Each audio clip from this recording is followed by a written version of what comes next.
Good afternoon, everyone. Buenas tardes. Good afternoon, everyone. Buenas tardes. I would love to hear the energy in the room. Good afternoon, everyone. Buenas tardes, con más energía. Buenas tardes, bienvenidos, bienvenides, bienvenidos. Excelencias, Good afternoon. My name damas is y caballeros, buenas tardes. Soy Joanny, soy médico e investigadora en materia de salud. Soy asesora en materia de igualdad de género y salud global. Hoy tengo el placer de moderar esta sesión plenaria. Les doy de nuevo la bienvenida a esta importante plenaria. Hoy vamos a hablar acerca de la salud y los derechos sexuales y reproductivos y la autonomía corporal. Como seguramente sepan,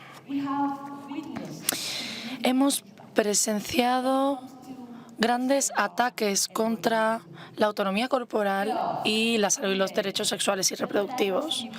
Las mujeres, las niñas, las personas de género diverso quieren tomar decisiones sobre su propio cuerpo, que a su vez están sufriendo constantes ataques. Afortunadamente, se está haciendo progresos en diversas partes del mundo. Hay esperanza. Esta conversación va a basarse precisamente en la esperanza.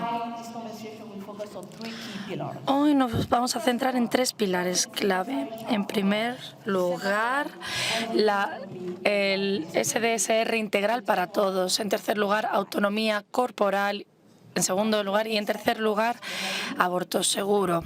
Me complace mucho esta mesa redonda porque yo soy una apasionada de las SDSR y seguramente ustedes también. Quiero dar la bienvenida a nuestro orador principal. Es el fundador de Common Sense Childbirth. Ha sido el hombre del año según la revista Time. Es uno de los matrones más, o es una de las matronas más conocidas del mundo, la señora Jenny Joseph. Vamos a darle la bienvenida, señora Jenny Joseph.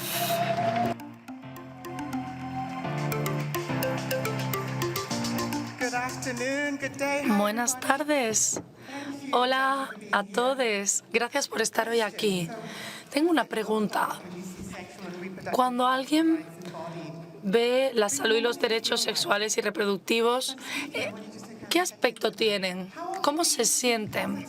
¿Con qué frecuencia vemos imágenes poderosas de mujeres racializadas o embarazadas? En 2007 compré un libro de fotografías,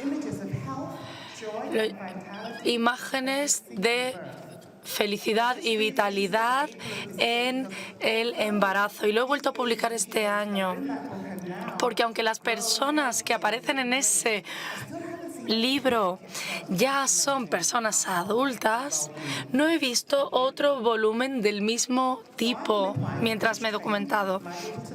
Bueno, yo soy matrona. Matrona viene de mater y llevo trabajando durante 42 años trabajando en este sector. Empecé con 19 años cuando yo misma era tan solo una niña. Hoy quiero hablar de eso, de nuestra salud, de la salud de todos, de sus seres queridos y también el derecho humano que tenemos de acceder a la mejor sanidad. Puede que a día de hoy conozcan sepan de historias que nos lleven a las lágrimas, porque muchas veces va de la mano de una sensación de impotencia, vergüenza. Para las mujeres, muchas de nuestras historias están relacionadas con el embarazo, el parto, el posparto, la ginecología. Estas historias nos acompañan para siempre y muchas de nosotras no somos somos las mismas después de estas experiencias. Nosotras queremos que se nos respete, que se nos escuche, que se nos entienda, tener algo que hacer en el proceso de toma de decisiones. Y cuando no se cumplen, los pacientes, las personas, sus seres queridos sufren. También el personal sanitario y el sistema. Porque si no tenemos un sistema sanitario sensible, no tenemos sistema. La partería ha sido indispensable y lo seguirá siendo siempre. Cuando hablamos de salud materna y perinatal, hablamos de salvar vidas, las vidas de las mujeres, las vidas de las personas que dan a luz y de sus bebés.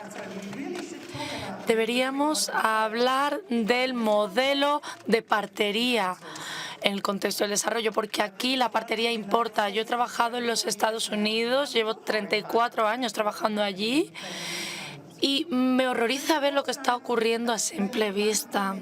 Hay muchísimas mujeres negras que mueren durante el embarazo, parto o posparto.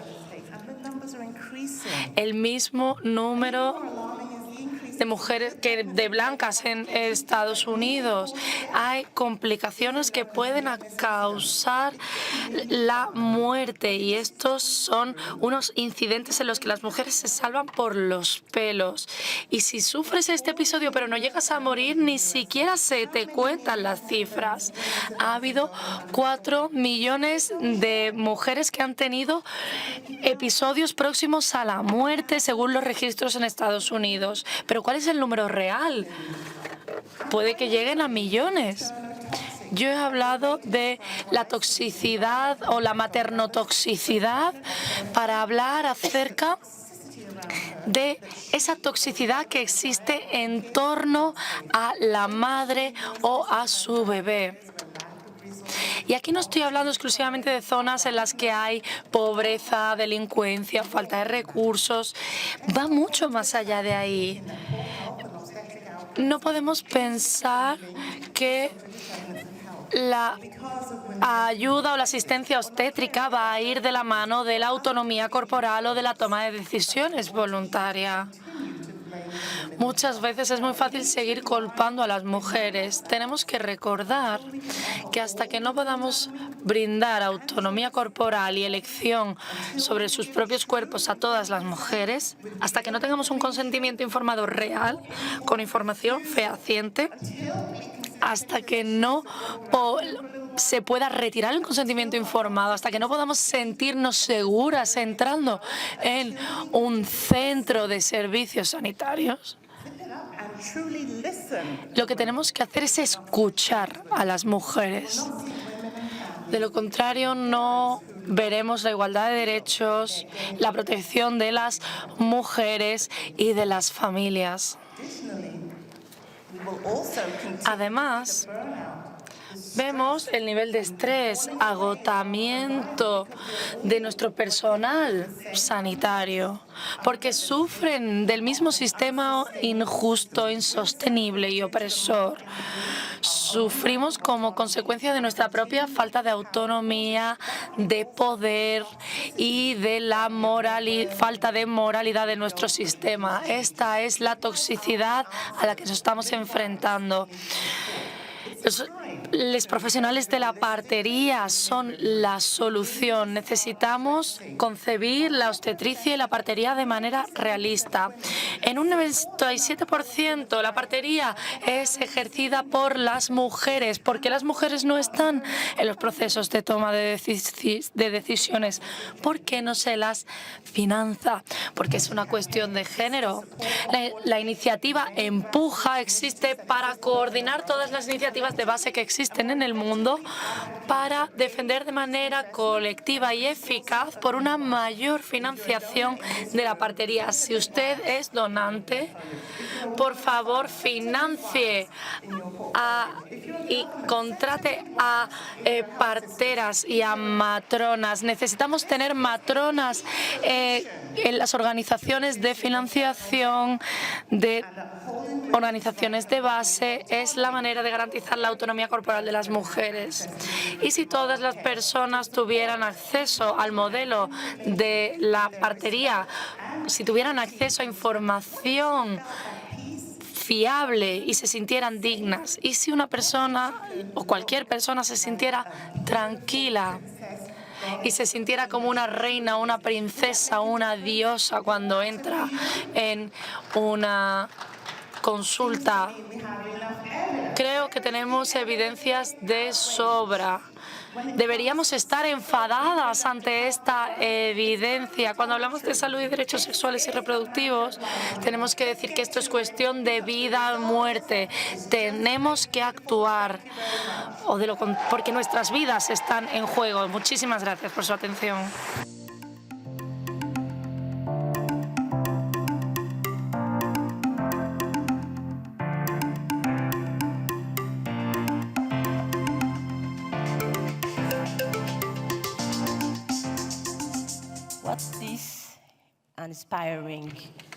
Ha sido una presentación inspiradora, ¿verdad?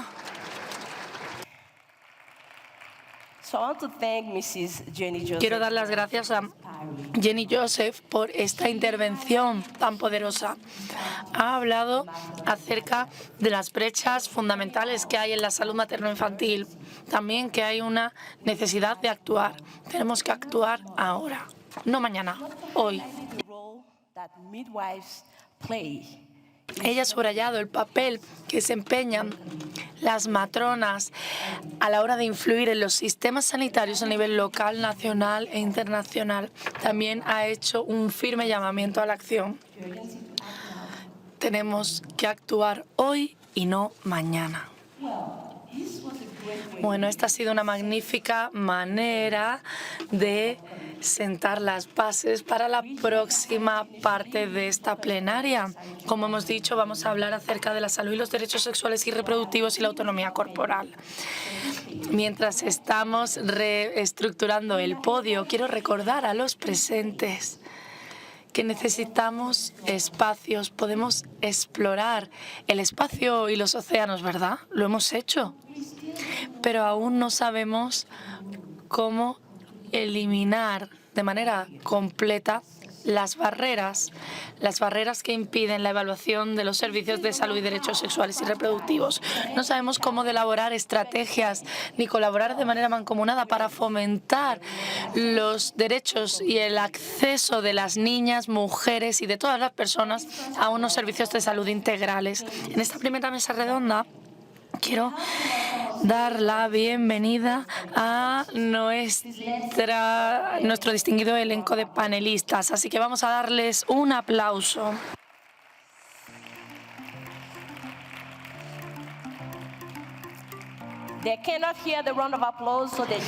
Bueno, están subiendo, así que sigan aplaudiendo.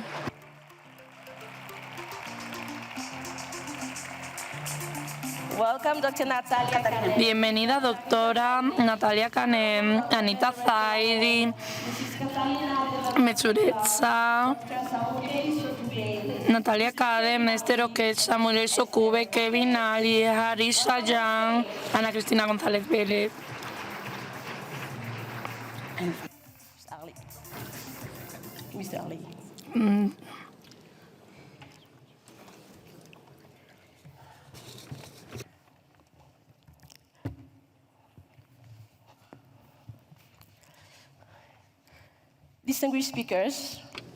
Distinguidos panelistas, excelencias, damas y caballeros, les doy la bienvenida.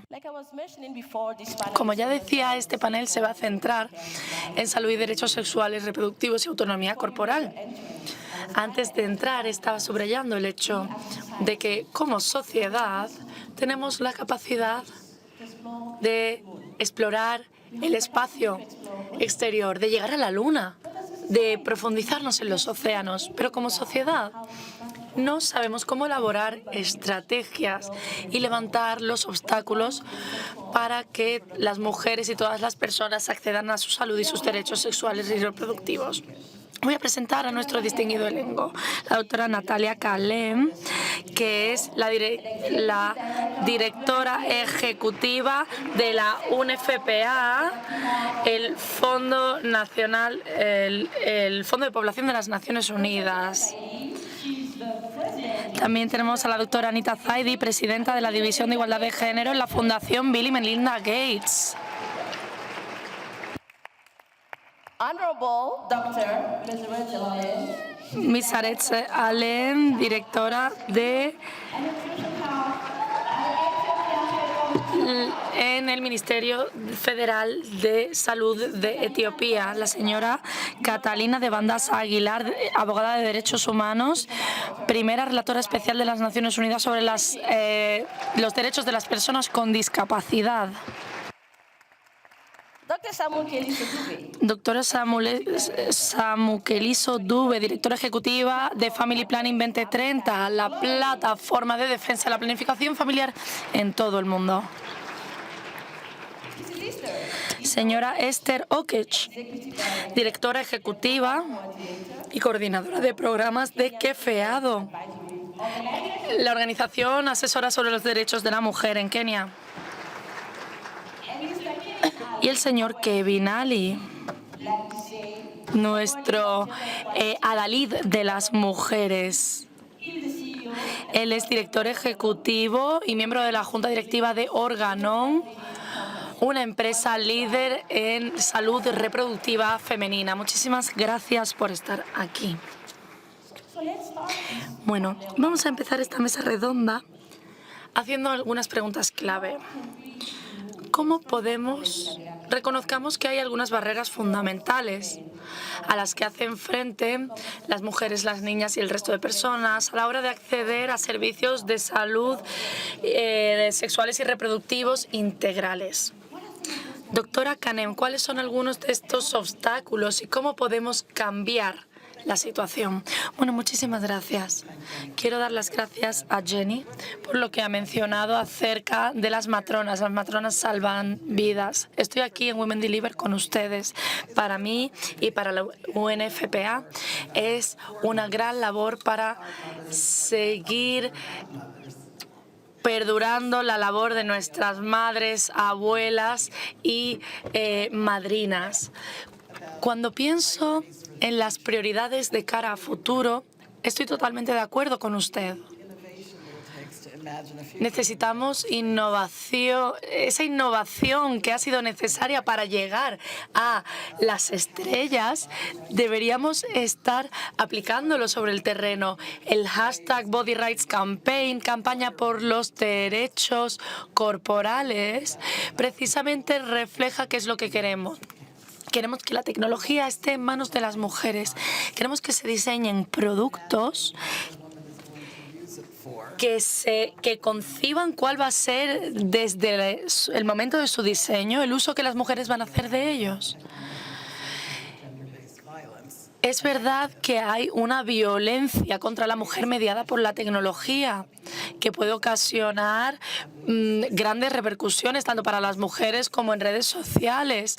Necesitamos espacios seguros, pero pese a estos reveses, creemos que la tecnología tiene un gran potencial y que nos pueden permitir inspirar a jóvenes líderes. Tenemos que fomentar desde el sector privado y desde distintas organizaciones. Debemos fomentar que las mujeres medren. Tenemos que pensar sobre todo en las alianzas. Hablar de esto en alto marca la diferencia. Por ejemplo, tenemos nuestro Consejo Asesor y nuestra Alianza 2030 que intentan incorporar esta idea. Trabajar con mujeres, partes interesadas, inclusive personas con discapacidad y las organizaciones que las representan, es imprescindible. Por ejemplo, si yo no puedo ir, debería tener prioridad a la hora de que se me evacúe en el caso de una catástrofe.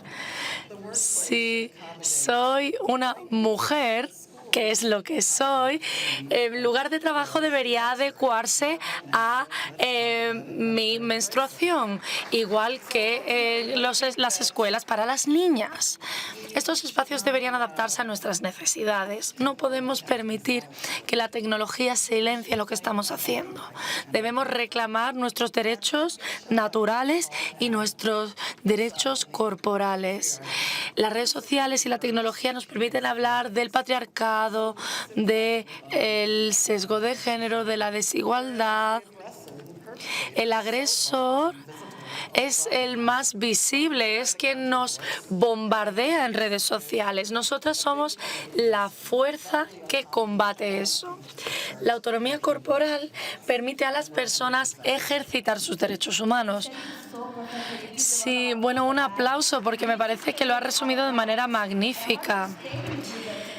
Doctora Canet, no me voy a ir muy lejos. Quiero que sigamos hablando acerca de los derechos. ¿Qué piensa acerca de la brecha en el acceso a los derechos?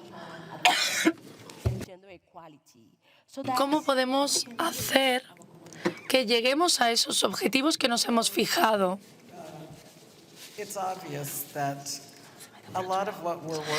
Es evidente que mucha de la labor que estamos desplegando como movimientos feministas se basan en ideales. Sabemos que queremos acabar de aquí al 2030 con la mutilación genital femenina. Sabemos que la violencia de género puede que lleve ahí desde la época desde que vivíamos en las cuevas, pero eso no quiere decir que tenga que seguir de perpetuidad. Todas aquí somos quienes defendemos a las mujeres, a las niñas, a las personas en los pueblos. Y sabemos que llevamos la razón, que estamos en el lado correcto. Cuando se te puede casar, y digo esta expresión muy a ciencia cierta, entre 9 y 11 años, esto es una violación de los derechos humanos. Si la niña no es consciente de cuáles son sus derechos, si tú no sabes cuáles son tus derechos, vas a estar siempre en situación de desventaja. Por ejemplo, con una de nuestras campañas hemos difundido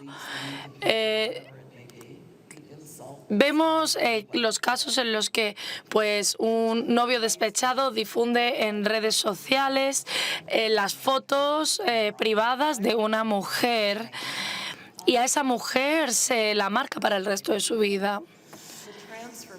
Tenemos que cambiar la dinámica para que las mujeres que sufren de este tipo de acosos no se vean como víctimas, sino que vean esto como una oportunidad para apuntar con el dedo a su agresor.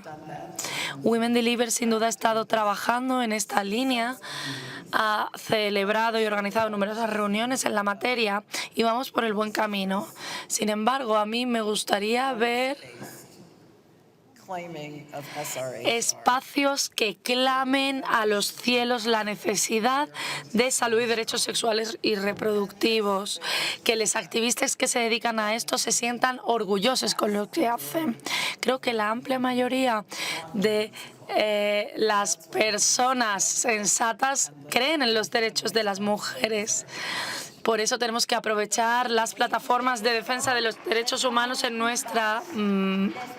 nuestro beneficio. Sí, a pesar de los desafíos, tenemos que plantar cara. Bueno, ahora me gustaría pasar a la siguiente interviniente. ¿Qué piensa acerca de las barreras que existen a la hora de acceder al acceso en salud y derechos sexuales y reproductivos? Sí, es un placer para mí estar hoy aquí. Cuando pienso en los obstáculos a la planificación familiar, pienso en aquellas cuestiones que nos están afectando a nivel comunitario. Ya hay una gran brecha financiera una brecha económica en la planificación familiar, hay gran carestía.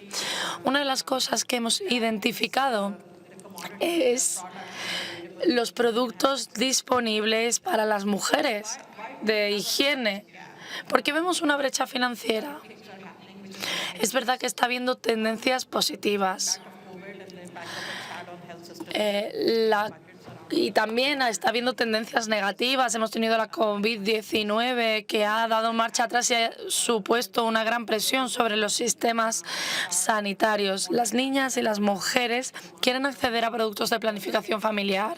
Está aumentando la demanda, también se están educando, por tanto quieren tener en sus manos posibilidades de planificación familiar y también está creciendo la población. Esto quiere decir que hay una creciente demanda y no suficiente oferta. También tenemos una infrafinanciación en los servicios de atención primaria. Esto es algo crónico. Vemos que hay una falta de inversión en el trabajo de primera línea, trabajadores comunitarios, trabajadores de atención primaria. Los sistemas de salud sirven a las mujeres, prestan servicio a las mujeres, pero no están diseñados para ella.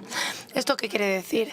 Las mujeres acceden a lo largo de todas sus vidas a estos servicios de atención primaria, pero son víctimas de una presión social de cuidado de menores y de personas mayores. Las mujeres son las principales usuarias de estos servicios de atención primaria, pero no se piensa en ellas cuando se planifica. ¿Qué hacemos cuando una mujer no puede acceder a planificación familiar o cuando necesita un producto al que no puede acceder? O cuando no hay productos. ¿Cuál es el efecto que tiene todo esto en una mujer? Estas son las preguntas que tenemos que hacernos. Son cuestiones complejas que afectan a la calidad de los servicios, a la disponibilidad de los bienes y servicios. Tenemos que responder a todas estas cuestiones si queremos avanzar en la planificación familiar. Muy bien dicho. Muy bien dicho. Su respuesta me hace preguntarme la siguiente pregunta. Sabemos que los derechos de las mujeres son derechos humanos. Los derechos de las niñas son derechos humanos. Los derechos de las personas de género diverso son derechos humanos. A partir de su extensa experiencia y su labor, ¿cómo podemos utilizar las perspectivas basadas en los derechos para reforzar nuestra labor? Magnífica pregunta, Joanny. El acceso al anticonceptivo es un derecho humano. La autonomía corporal es un derecho humano. El acceso a la información sobre anticonceptivos es un derecho humano. El mes pasado estuve en Nigeria y vi las potentes campañas de promoción y de defensa, la influencia que tiene para cambiar el modo de pensar de las personas, para hacer que la información sea accesible, para que las mujeres puedan acceder a anticonceptivos. Algo que me conmovió es la cantidad de cambios políticos que han acaecido y que han permitido que diversos países del mundo puedan ahora beneficiarse. Ahora, por ejemplo, como consecuencia de la pandemia y de estas políticas, los trabajadores de primera línea pueden, por ejemplo, suministrar inyecciones, pueden proveer servicios y prestar servicios que antes no podían. Ha habido un cambio a mejor. Esto permite también que las mujeres aprendan, por ejemplo, a ponerse a sí mismas una inyección. Esto hace que el acceso a la salud sea más accesible. Si pensamos, bueno, ¿dónde tenemos que seguir trabajando? En el acceso a la planificación familiar. Tenemos que facilitarlo lo máximo posible porque es un derecho humano, así de simple. Muchísimas gracias por este poderoso mensaje. Hablando de derechos humanos, esto me permite transicionar a nuestra siguiente interviniente. ¿Podría compartir algunas de las brechas y los obstáculos que está habiendo a la hora de acceder a salud y derechos sexuales y reproductivos? Muchas gracias, Joanny. Quiero empezar subrayando dos historias. La historia de dos colegas, amigos míos, una mujer indígena de 14 años que fue violada en su comunidad. La familia pidió que fuera compensada y tuvo que casarse con su agresor. Así tendría un hijo y un marido de los que cuidar. En segundo lugar, tenemos la historia de Alicia. Alicia es una mujer con una discapacidad de tipo intelectual, está casada, tiene un hijo, batalla mucho para criarlo y decide que no quiere tener más hijos, va a su servicio de salud y pide ser esterilizada, pero no puede tomar esa decisión por sí misma. Por tanto, Alicia vence al sistema y le pide a su marido que se haga una vasectomía. 24 horas más tarde obtiene una. Quiero destacar estas historias porque creo que resumen las muchas barreras a las que las mujeres discapacitadas hacemos frente en lo relacionado con la salud de los derechos sexuales y reproductivos. Alicia pudo encontrar una solución, pero no pudo decidir qué hacer con su cuerpo. En un mundo en el que la esterilización forzada de mujeres y niñas con discapacidades es legal en todo el mundo, no tenemos ningún modo de decidir sobre nuestros cuerpos, no tenemos acceso a abogados. Hablamos de pobreza, analfabetismo, desigualdades. Algunas de nosotras tenemos acceso, otras no. Por este motivo, hacemos frente a la opresión, al capacitismo, en la que las personas con discapacidad o las mujeres con discapacidad no deben ser activas sexualmente, no deben tener relaciones sexuales y no pueden crear una familia o tener una vida familiar. Estas percepciones, estas hipótesis son tan dañinas porque significan que se nos excluye de los servicios. Los servicios no son accesibles, los servicios relacionados con la SDSR. No hay una educación sexual integral para las mujeres con discapacidad. No recibimos este tipo de información, por tanto, estamos doblemente expuestas a sufrir violencia, a la violencia de género, a embarazos no deseados, no contamos con servicios, estamos expuestas a enfermedades de transmisión sexual, entre otras, no tenemos recursos y esta es la situación a la que nos enfrentamos. Y quiero ir a hablar más tarde sobre las soluciones, pero quiero hablar sobre los fondos, la financiación. Este es el tipo de historia que queremos escuchar porque tenemos que ver las estadísticas del informe que compartimos. Las personas con discapacidad tienen habilidades especiales. Es así como tenemos que marcar esa perspectiva. Ha mencionado la disparidad en el acceso y esto nos lleva a la doctora Dube, que lidera FP 2030. ¿Qué podemos decir de las brechas y las barreras en cuanto al acceso a la salud y los derechos sexuales y reproductivos? Muchísimas gracias. Es un honor para mí estar aquí. Gracias también a mis compañeros panelistas. Este tema, como se ha dicho, es muy complejo. Quiero comenzar hablando con los asuntos principales. Yo acabo de llegar de Pakistán, donde hablé con una chica que nos decía que se había escapado de su casa, que no la dejaban estar fuera y que fue a que le pusieran una inyección, pero que nadie sabe qué métodos de planificación familiar está usando. Y viene y a través de un intérprete me dice, bueno, hacemos esto todo el rato, hacemos como que vamos a la calle, pero no se nos permite utilizar métodos anticonceptivos. Esto me lleva al asunto de las barreras sociales. Y sé que lo que es difícil resolver para nosotros es el asunto de las mujeres que no tienen suministros. Eso se puede arreglar, pero el miedo que hay en las comunidades que hacen que las mujeres no sepan qué hacer porque no les damos acceso, porque no se normaliza la planificación familiar en las comunidades. Hay un miedo a lo desconocido y eso representa una barrera social. Y esto sucede en todo el mundo, lo vemos en todas partes. Y creo que las políticas sociales que dicen que las adolescentes no deben acceder a la planificación familiar, bueno, hay jóvenes que sí tienen relaciones sexuales, pero no tienen acceso a esos métodos. En todo el mundo, las mujeres necesitan la planificación familiar, pero es un tabú y hay un problema de acceso. Es el principal problema para nosotras. Estamos en 2023 hablando de las mujeres y abriendo y cerrando grifos. Cuando queremos que nuestras políticas sean pro natalidad, abrimos el grifo. Y en otros casos hablamos de control de la población. En ese caso cerramos el grifo. Las mujeres no somos grifos que podamos abrir o cerrar. Y creo que cuando entendamos esa idea será cuando realmente habremos progresado. En segundo lugar, tenemos el liderazgo encallecido.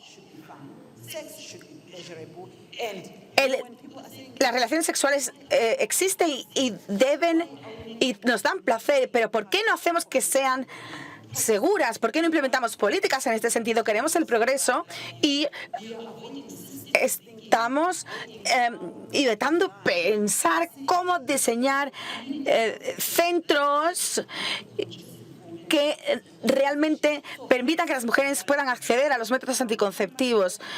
Los sistemas sanitarios que están basados en la atención primaria, que consideran todos estos aspectos, llegarán muy lejos. Los programas contra el VIH-Sida han ido bien y los programas de preservativos también. Yo creo que los líderes de planificación familiar tienen que trabajar juntos y no trabajan juntos y deben hacerlo en los sistemas sanitarios. Para mí, este pensamiento del sistema debe quedarse con nosotros. Las mujeres no son interruptores que podamos encender o apagar y me encanta esa idea porque hay problemas similares, incluso si hay algunos matices, aunque estemos en África, Asia, Europa, incluso en América. Y esto resuena mucho conmigo porque hemos realizado investigaciones en África Occidental y en el sur de Estados Unidos, donde están los mismos problemas. Una parte del mundo hace frente a unas barreras y en otras partes del mundo quizá hay otro tipo de discriminación o de obstáculos. Volveremos a esa idea. Before this plenary, we had a good conversation. Let me hear and allow this August Assembly to hear about your perspective when it comes to access, barriers, and solutions. The narrative is very different when you talk about people who come from spaces which then access is a conversation had at political and very high-level parliamentary spaces. I come from a space where we are looking at the issues of young women, adolescent girls, and women from rural communities and peri-urban areas where these conversations are seen or heard on TV, or if your political leader is benevolent enough to give you a small facility. So when you're looking at the issues of access, we're looking at the issues of where do these facilities exist, who sits in those particular facilities, who when I walk in, if I am an LGBT person or an older woman with disability who just wants access to menopausal reproductive health services, that no one will question or no one will go back and tell my partner or my parent that this is what is happening. So if you're going to be looking at these issues, can we frame it and start thinking about those who are often left behind, who never sit in these particular spaces? Can we think about those people who are in schools? When you're talking about sexual reproductive health rights for children, the right to information is in schools, from primary school up to secondary school. Who gives this information when the curriculum in schools has removed anything to do with sexuality within the curriculum? So it means that our engagement must look at how then we look at social accountability, where one, the community members themselves are able to engage. So that even government, which is right now ensuring that there are clampdowns, you're not talking, religious fundamentalism is coming, where policies which were pro having information on sexual reproductive health and rights no longer exist, but you hear preaching and information which is then being clamped down by political leaders. It means that the political policies override the rights which are enshrined in law. So if you're going to look at these particular issues, the pushback we are back to the ground where we are saying as frontiers, that how then are we ensuring that our spaces remain open?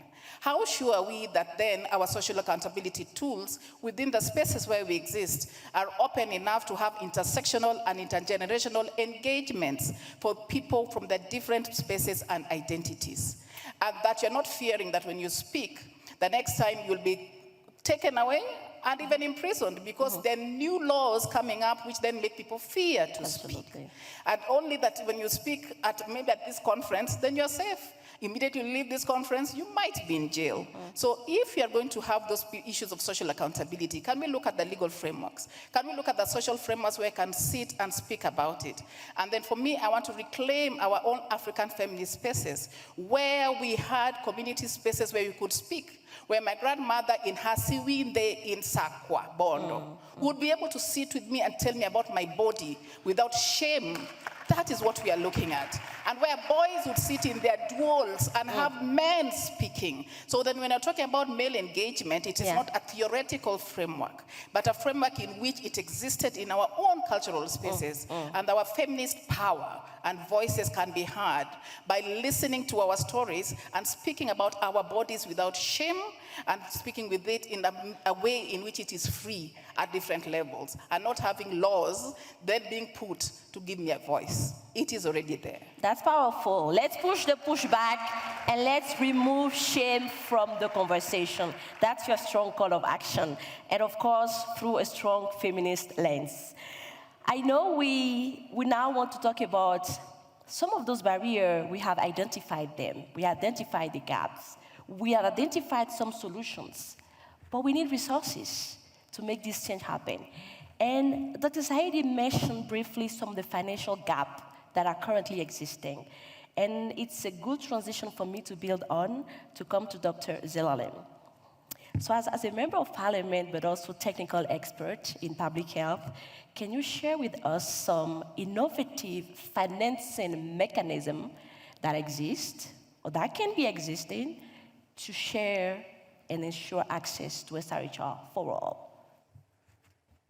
Thank you very much, my fellow colleague, Dr. Joy, and it is really an honor to be here in this high-level panel with the presence of, high-level delegates and panelists and distinguished audience, in person and virtual. Before I jump into the financial scheme, my country is like showing up huge success in terms of addressing the need of SRH for, adolescent, young people, women, and children. You can really Google how Ethiopia was really advancing, reaching the MDG target, and now recently, for the last 20 years, there was analysis has been done by the Inter-UN agency. Ethiopia is in a very good track to, ramp down the ending, the preventable maternal mortality. Of course, we do for neonatal mortality, stillbirth, and child mortality, and addressing the need of young people, women and girls in terms of SRH. So we have a very good landscape in terms of policy, constitution, health transformation, strategy, and also, all the investments that we have for the health system. So success wouldn't be without challenge. So the recent challenge, My Excellency, a woman president, Madam President, yesterday she showed up. Hemos visto cómo estábamos haciendo frente a las dificultades durante los últimos años en cuanto a cambio climático y también en cuanto a conflictos y pandemia. Intentamos absorber los golpes y mitigarlos, contribuir con los servicios, incluso en los nexos entre lo humanitario y otras cuestiones. Es por eso que estamos trabajando. Por esto, por supuesto, hay una brecha financiera porque la COVID exigía muchísimos recursos y el sistema sanitario se ha visto sobrepasado por la COVID y también entra ahí en juego el cambio climático. Por ese motivo, el gobierno está trabajando de manera proactiva y de manera muy adecuada, coordinando todo el ecosistema. Hemos coordinado ecosistemas de donantes, de entidades socias y académicas, y con eso nuestro reciente progreso quiere decir que, financiar la SDSR no ha sido tanta como hubiéramos querido, pero durante los últimos años mi gobierno ha estado muy comprometido a avanzar. Y también tenemos un fondo de financiación al que todo el mundo está contribuyendo. Tenemos, por tanto, 2 canales. Es un gran compromiso. Así que la actuación por parte de las tesorerías es ejemplar. Ya hemos firmado un pacto, un plan de cofinanciación para asegurar la planificación familiar y los suministros en ese sentido. Va a ser firmado por el gobierno. También hemos firmado un acuerdo de cofinanciación. Voy a pararme aquí para expresar mi enorme gratitud con las entidades donantes, incluyendo la Fundación Bill y Melinda Gates. Volveremos a hablar de este tema. Por supuesto, estamos encantados de ver el progreso del país, el compromiso con la igualdad de género y con la salud de las mujeres, junto a su colega Macky Sall y el presidente Kagame. Cuando hablamos de financiación, inversión en salud de las mujeres, quiero ceder la palabra a Kevin Ali. Su organización, Organon, es una de las primeras o de las más grandes compañías de salud femenina en el mundo. ¿Cómo podemos encontrar modos más innovadores de abordar estas cuestiones tan acuciantes? Muchísimas gracias por la presentación. Me encanta que me hayas llamado el hombre para ellas, o el hombre entre las mujeres, o el hombre por las mujeres, porque este es un trabajo de equipo. No solo puede ser mujeres apoyando a mujeres, mujeres apoyando sus propias causas, sino todas las voces deben apoyar a las mujeres y a sus causas. Hay que intentar buscar modos de invertir en la salud de las mujeres. Es algo que, como empresa, en mi interacción con gobiernos de todo el mundo, hemos visto que hay un denominador común en todos los países, desde los de renta baja hasta los países muy desarrollados. Casi todos los gobiernos tienen algún tipo de plataforma sobre salud de la mujer. El problema aquí es cómo podemos invertir en eso cuando la pandemia ha creado tantísima tensión, tantísima presión en cuanto a presupuestos en todo el mundo. El problema es la financiación sostenible. Es algo que ha estado ahí durante muchísimos años. Ha sido multifactorial en el sentido de que se ha centrado en la economía verde, pero ahora hay muchos dólares que se han desembolsado ahí, pero el objetivo es invertir en cosas que tengan un impacto social.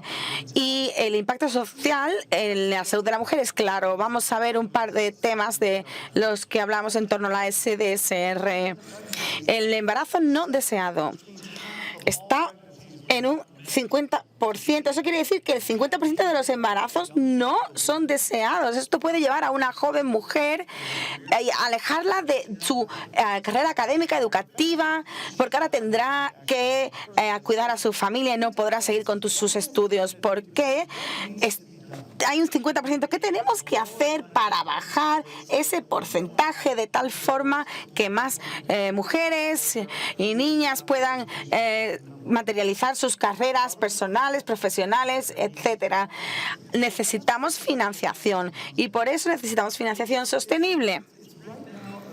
En este momento estamos en una fase inicial de inversión en estos espacios y hay una correlación entre los gobiernos, las ONGs, los inversores, las entidades bancarias, el sector privado, la sociedad civil, que se van uniendo para solucionar este problema de los embarazos no deseados. Hay muchísimos dólares invertidos en la economía verde y se crea un movimiento para invertir invertir ahora cada vez más en asuntos relacionados con la mujer. Hemos firmado recientemente con COF, que es el Banco de Desarrollo Latinoamericano, para trabajar y ver qué podemos hacer para dar apoyo a la educación y mejorar el acceso.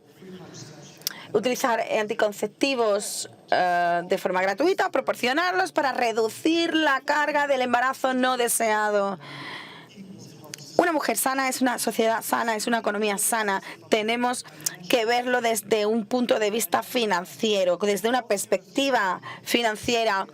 Específicamente, las mujeres sanas en la sociedad pueden mejorar sustancialmente el PIB de un país. Los fondos están ahí. Está en una fase muy primigenia, muy inicial, pero podemos dedicar más fondos a los gobiernos que tienen proyectos medibles, tangibles, existentes, que pueden generar una mejora directa en la sociedad. Es el modo en el que tenemos que avanzar para poder dar más financiación. Así que tenemos que hacer más cosas que realmente se puedan medir y que puedan mejorar en efecto la situación. Es muy interesante porque creo que tenemos que acelerar o impulsar todo lo que se está haciendo en términos de financiación, movilización de recursos, y usted lo ha señalado muy bien. Tenemos una economía verde, pero quizá es modo de crear una economía rosa por la salud de la mujer. ¿Por qué no? Deberíamos pensar en esto como sociedad y como grupo. Gracias por este compromiso y me encantará escuchar de usted cómo podemos movilizar los recursos. Le volveré a preguntar al respecto. Si volvemos a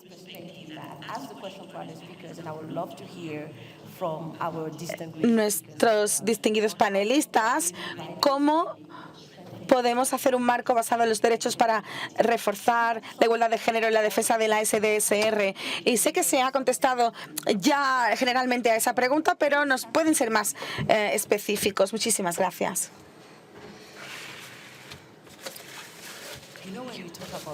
¿Sabes? Cuando hablamos de derechos, en primer lugar, creo que es la necesidad de rendirnos cuentas los unos a los otros.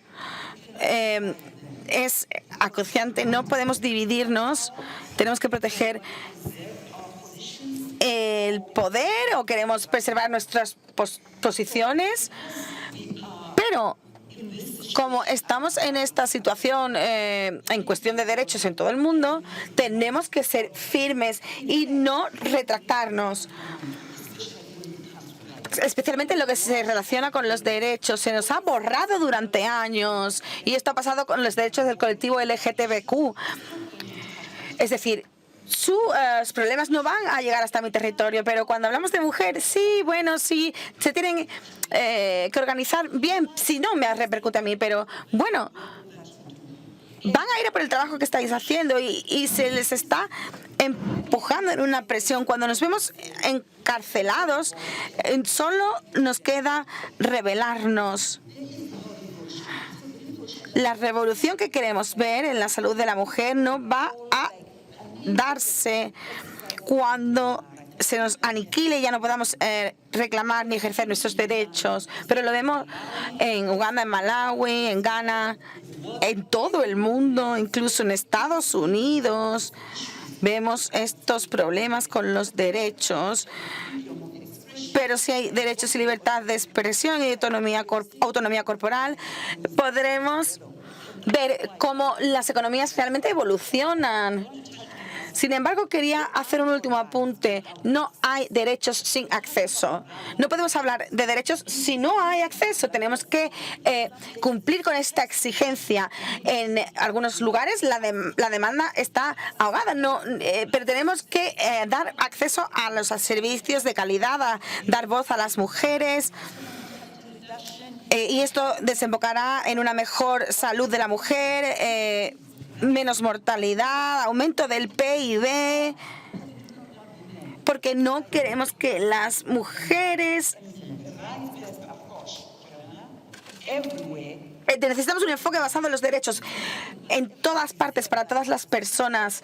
Y se trata del acceso, no se trata del tamaño de la población, sino que debe estar libre de sesgo y libre de amenazas para la salud de la mujer. Es un derecho humano, evidentemente. Gracias por reforzar y seguir progresando nuestro trabajo, nuestra labor. Hemos estado aisladas y divididas, eso ha sido lo peor para nosotras, pero ¿cómo lo enfocaríamos desde un punto de vista de los derechos? Todos vivimos en un margen de un círculo llamado sociedad, que fue creado por otros, no por nosotros. Ahora tenemos que crear un círculo más grande en el que todos y todas nosotros podamos participar. Tenemos que abrazar la diversidad, tenemos que hacer una labor intencional de alcance para llegar hasta las personas más marginalizadas. Esto no va a ser sostenible si no es colaborativo y participativo. Y luego tenemos que invertir en accesibilidad y recursos para la accesibilidad para que las personas con discapacidades puedan participar. Necesitamos ser tan genéricos como sea posible y tan específicos como sea posible. Pero dos apuntes más. En primer lugar, no vamos a progresar sin solidaridad y sin aprendizaje entre movimientos. Como movimiento feminista por las personas con discapacidad, estamos deseando aprender del movimiento feminista global. Esto nos puede abrir muchas puertas que están cerradas por numerosos factores. No progresaremos si no lo hacemos juntas. Tenemos que trabajar colaborativamente y buscar formas de definir nuevas narrativas y progresar. Y por último es la financiación sostenible. Les doy un ejemplo. En 2019 solo $1.000 millones se dedicaron. Solo se dedicaron $1 millón a esta causa por el en Estados Unidos. Solo 6,5 millones se dedicaron a las mujeres y las niñas con discapacidad. Este no es el modo en el que progresamos. Tenemos que ser intencionales en nuestro alcance. Tenemos que trabajar juntas para asegurarnos de que transformamos las sociedades para todos, pero sin que nadie quede excluido.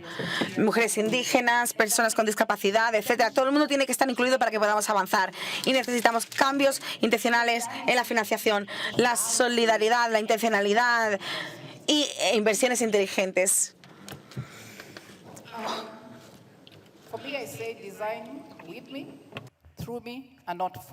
Yo diría que lo importante es que sea conmigo, no para mí. En estos sistemas siempre vemos que hay un método de empujar, un método de empuje. Más bien es decir, el sistema me ofrece servicios en lugar de yo demandarlos. Sobre el terreno, en las comunidades rurales, tenemos que ver cuáles son los servicios que se nos ofrecen. Cuando analizamos este tipo de cuestiones, vemos que hace falta un diseño interseccional. Tenemos que encontrar la manera de que la persona pueda acceder a esos servicios cuando quiera. Lo que estamos viendo, por ejemplo, hay una empresa llamada Zipline que está proveyendo bienes. Pero en mi isla o en mi pueblo o en mi barrio yo no puedo acudir a ninguna farmacia y acceder a estos bienes porque solamente se suministran en un hospital en Nairobi, un hospital privado además. Entonces, cuando estamos diseñando estas iniciativas, yo tengo derecho a acceder a la salud. Esto está en la Constitución de mi país. this particular space. No podemos decir, como usted vive en tal zona, no puede acceder a este servicio o a este bien. ¿Cuántos trabajadores sanitarios tenemos que pueden garantizar que las mujeres pueden ir a los hospitales? Si yo estoy embarazada y tengo una complicación, por ejemplo, necesito tener derecho y la posibilidad de ir al hospital y tener a médicos, médicas y cirujanos y cirujanas que me traten. Es decir, esto no es algo que deba aparecer solo a nivel textual en la Constitución, sino que se tiene que materializar. Muy bien dicho. Bueno, hemos hablado de obstáculos, de barreras, de financiación, de elaboración de estrategias. Vamos a hablar ahora de colaboración. Esta es una cuestión de derechos humanos, como ha dicho el señor Ali. Es una cuestión de derechos humanos. Pues bien, ¿cómo podemos aprovechar la colaboración y las alianzas intersectoriales para conseguir nuestro objetivo? Juntos y juntas somos más fuertes. Señor Ali, ¿cómo podemos incorporar el conocimiento del sector privado, las universidades, el gobierno, para juntos ser más fuertes? Bueno, cada uno de los agentes aquí presentes desempeña un papel en aras de la salud de las mujeres. En primer lugar, yo lo que me pregunto es cómo podemos generar mayor innovación en la investigación y el desarrollo en favor de las mujeres. Por ejemplo, hace más de una década,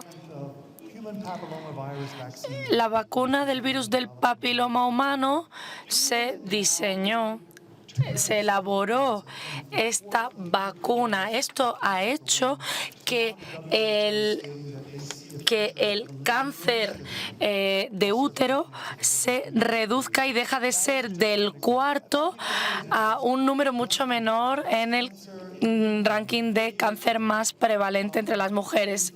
El cáncer de mama, por ejemplo, en 30 años el Reino Unido ha sido capaz de reducir en casi 2/3 el número de muertes derivadas del cáncer de mama. Hepatitis C. La hepatitis C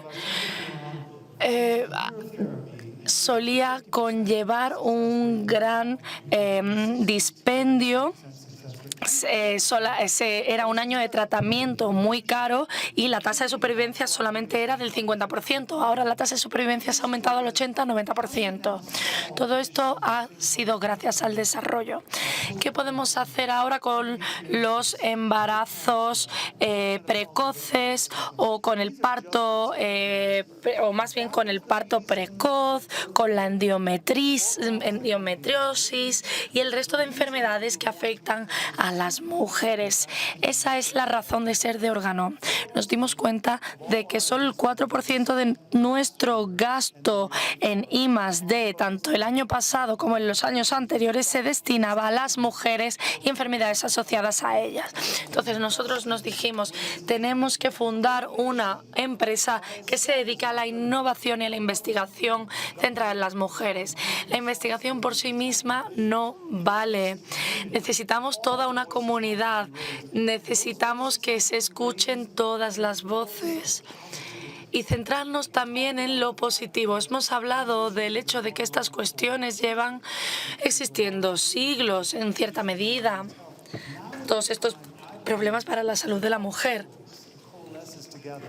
Creo que es importante que todas nos unamos.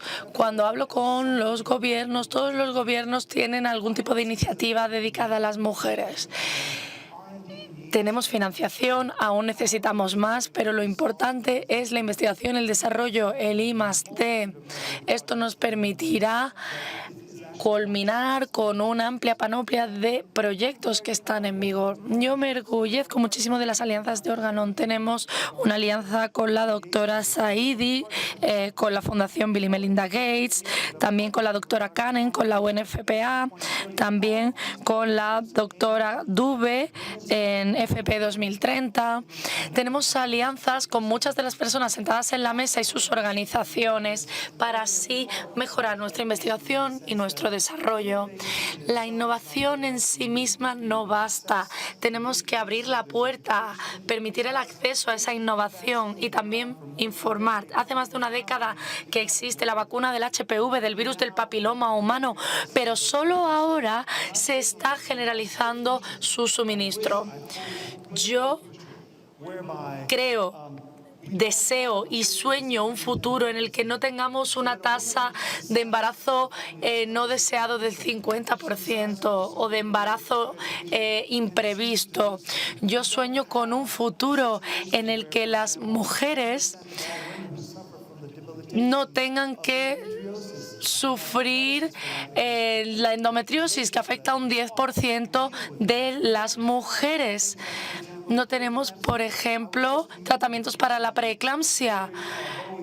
Tori Bowie, que promueve, que acaba de fallecer recientemente, es una joven, magnífica, competidora olímpica, una atleta de primer nivel que murió como consecuencia de la preeclampsia porque no había tratamiento suficiente.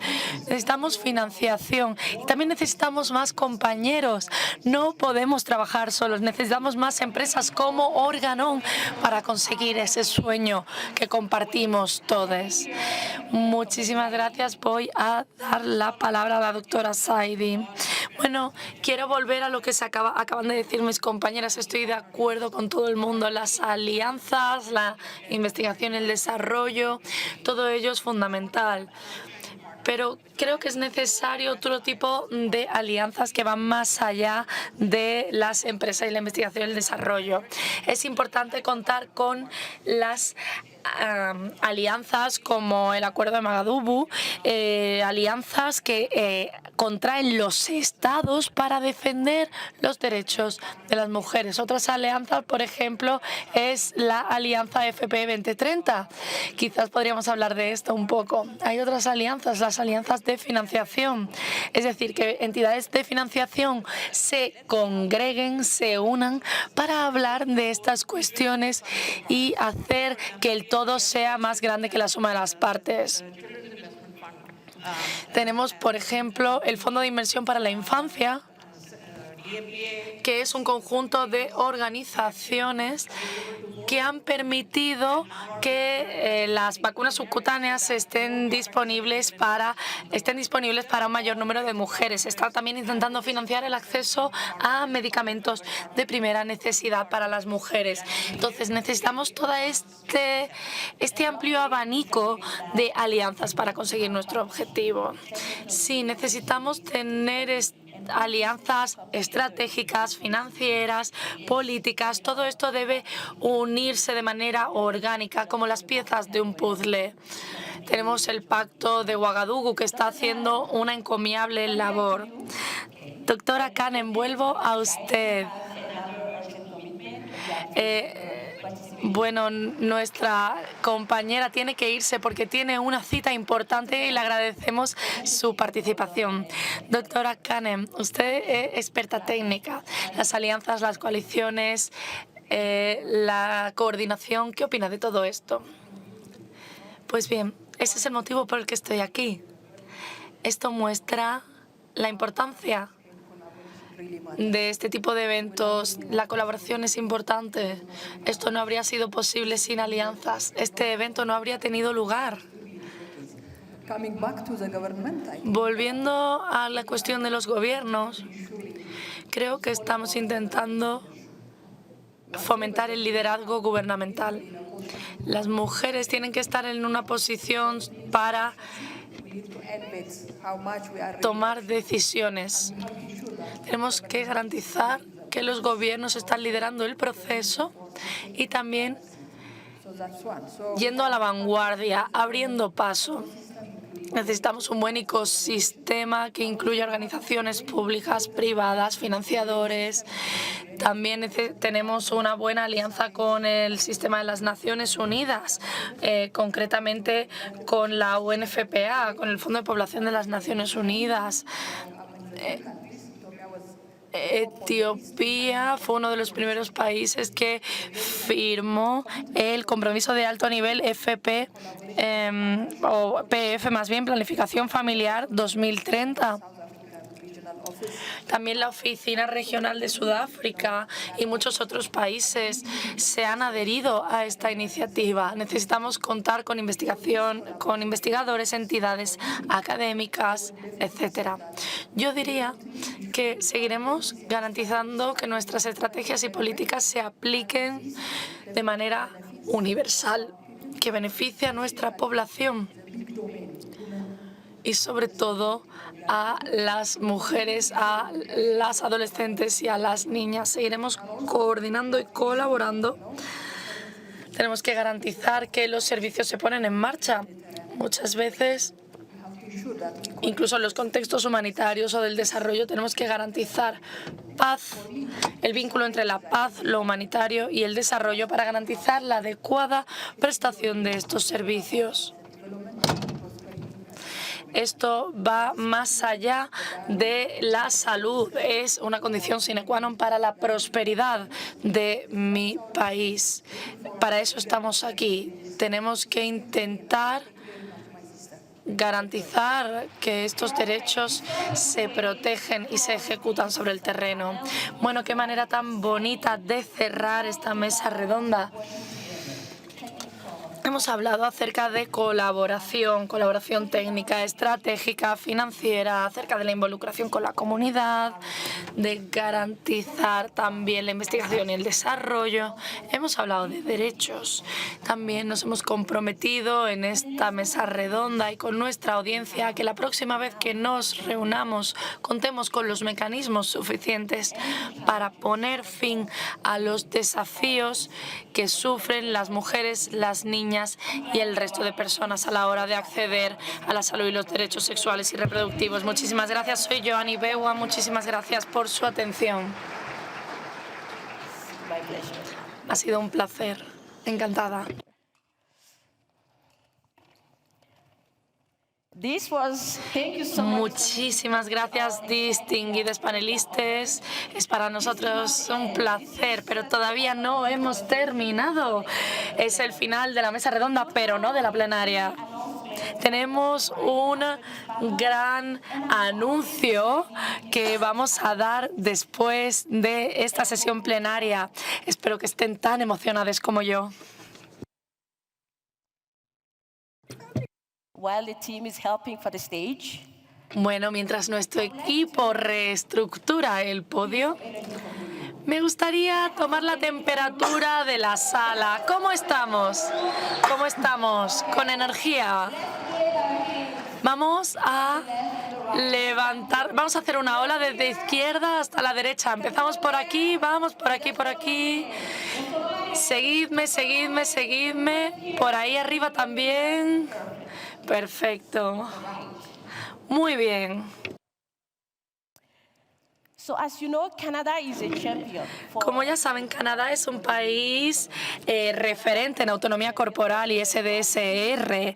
Promueven la igualdad de género y he tenido la oportunidad en 2017 de compartir con el propio primer ministro Justin Trudeau una conversación en la que aprendí acerca del liderazgo de Canadá en esta materia. Hoy tenemos un anuncio por parte del Gobierno de Canadá. Es para mí un placer, un honor y una encomiable tarea y responsabilidad invitar al honorable ministro señor Harish Sajjan, ministro de Desarrollo Internacional del Gobierno de Canadá, a que tome la palabra. Fue elegido en 2015 como parlamentario en representación del sur de Vancouver. De 2015 a 2021 fue ministro de Defensa y a continuación irá sucedido por un interviniente de Plan International. Les damos la bienvenida. Su Excelencia, el ministro Harish Sajjan. Bienvenido, bienvenido, Excelencia. Good afternoon, everyone. Buenas tardes, damas, caballeros. I just want to say it. Quiero decir que es para mí todo un privilegio estar en esta sala.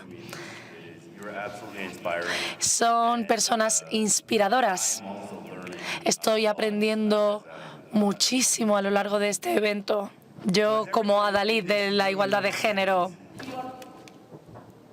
Access to el comprehensive acceso a la salud y los derechos sexuales y reproductivos integrales son fundamentales para promover la salud, la igualdad de género y los derechos humanos. and it is key to unlock Es fundamental para conseguir los ODS y avanzar los progresos en esa senda. Y, a fin de cuentas, es lo correcto. En el tiempo que llevo como ministro de Desarrollo Internacional he podido ver estos progresos de primera mano. He hablado con personas que me han trasladado el efecto que esta labor ha tenido en sus vidas. A principios de este año, en un centro en Jordania liderado por mujeres refugiadas, hablé con adolescentes sobre el poder que consiguen cuando descubren que tienen una voz propia. También me reuní con un grupo de hombres adalides de la igualdad de género que han hablado de su papel en este sector. Todos, todas, todes tenemos que combatir esa tendencia de retirar los derechos de salud y derechos sexuales y reproductivos. Tenemos que ensalzar el derecho a la autonomía, inclusive el acceso a un aborto y el acceso a un aborto seguro, así como a cuidados post-aborto. Y me enorgullece decir esto de viva voz. Todos y cada una de las personas aquí presentes tenemos esta responsabilidad. Hace 4 años nuestro primer ministro Justin Trudeau se comprometió a aumentar la financiación para llegar a 1,4 mil millones de dólares anuales y todo para la salud y los derechos sexuales y reproductivos. Queremos invertir 700 millones de dólares en salud y derechos sexuales y reproductivos integrales de manera anual. Yo hoy anuncio que vamos a destinar más de 200 millones de dólares en nuevos proyectos que van a ir destinados a nuestra iniciativa She Soars. She Soars. Repitan conmigo. Es una iniciativa importante. En el marco de esta nueva iniciativa, el 50% de nuestros compromisos de SDSR van a ir a zonas infrafinanciadas a partir del año que viene. En estas zonas se presta... ¿Cuáles son estas zonas infrafinanciadas? Aborto seguro, cuidado post-aborto, planificación familiar, prevención de la violencia de género y cuidados para sus víctimas. Esta iniciativa, desde el año que viene, se centrará en 3 sectores. En primer lugar, promover los servicios de salud y derechos sexuales y reproductivos, sobre todo en estos ámbitos que acabo de mencionar. En segundo lugar, proteger la salud y los derechos sexuales y reproductivos en los contextos de vulnerabilidad. En tercer lugar, defender la salud y los derechos sexuales y reproductivos a todos los niveles. Queremos promover esta prioridad a nivel internacional, nacional y local. Sabemos que ninguna mujer debería dar a luz a un niño o niña no deseado y ninguna persona debería morir como consecuencia del parto. El acceso al aborto legal y seguro y el cuidado post-aborto ayuda a las mujeres a determinar su propio futuro. Somos transparentes, creemos que toda mujer tiene derecho a acceder y debería disfrutar del derecho a acceder a un aborto seguro. Toda mujer tiene derecho a salud materna. Toda mujer en todo el mundo tiene derecho a educación sexual integral y a mecanismos anticonceptivos. No podemos politizar algo que no es más que lo correcto, lo que tenemos que hacer por nuestras mujeres y nuestra comunidad. Quiero aprovechar esta oportunidad para subrayar algo importante. from our future leaders. Yo ya me hago mayor, ven que tengo canas en la barba. Tenemos que dar paso a los jóvenes líderes. Quiero dar la palabra a un estudiante de medicina de 22 años, feminista, defensor de los derechos, o defensora más bien de los derechos de la mujer. Es de Benín, está trabajando para difundir información sobre el cáncer de cuello de útero y sobre la prevención de las enfermedades sexuales. Cuando yo la conocí, se acercó y me hizo una pregunta. Me dijo, ¿le puedo hacer una pregunta? ¿Por qué apoya la igualdad de género? Y en realidad fue una pregunta que me alegro mucho que me preguntaran. Porque muchas veces oímos que la gente dice, te entiendo, te apoyo, pero en realidad no te está apoyando. Quiero agradecerle que me formulara esa pregunta porque me permitió formar una respuesta. Defiendo la igualdad de género porque creo en ella. Creo que todo el mundo debe ser feminista. Debemos centrarnos en la igualdad de género sin concesiones. Por ello, invito a mi buena amiga Vivian a este podio a que me suceda.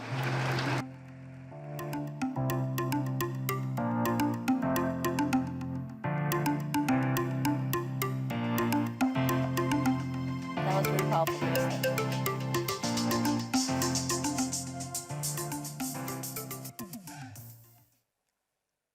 Good afternoon, everyone. Buenas tardes a todos. I will start by sharing a Voy a personal. empezar compartiendo una historia personal. I was once in a shift in hospital. Una vez estaba trabajando haciendo mi turno en el hospital A 21 young y vino Grace, una mujer de Benín de 21 años. Vino diciendo que le dolía la barriga. we was touching her Cuando la estábamos explorando, and told us that it no was quería just que la tocáramos. Decía que no hacía falta que la exploráramos, que era un problema de digestión.